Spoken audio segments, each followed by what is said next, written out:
سردیوں میں کبھی غور کیا کرو کہ یہ جانور جو ہوتے ہیں جو برفوں میں رہتے ہیں، جانور برفانی جانور. اب چھوٹا ایک کوئی شمالی امریکہ میں ایک چوہا، میں نے اس میں پڑھ رہا تھا کتاب میں لکھا، شمالی وہ چوہا ہے، سردیوں میں برف باری میں رہتا ہے. وہ چوہا چھوٹا سا چوہے کی طرح کا جانور ہے. اب وہ جو اس نے اپنا بل سا بنایا ہوا گھر بنایا ہوا ہے، وہ سردیاں آنے سے 3 مہینے پہلے ہی خوراک جمع کرنی شروع کر دیتا ہے اندر کہ سردیاں آنے والی ہیں، پھر باہر خوراک ملنی نہیں، اندر سٹور کرنی شروع کر دیتا ہے. وہ اتنی خوراک سٹور کر لیتا ہے اندر جو پوری سردیوں کے لیے کافی ہوتی ہے.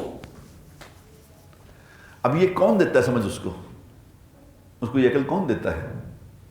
ایسے ایسے جانور ہیں جو اپنی سردیوں میں برف باریوں میں اپنی کھال بدل لیتے ہیں، اپنے اوپر فر بدل لیتے ہیں.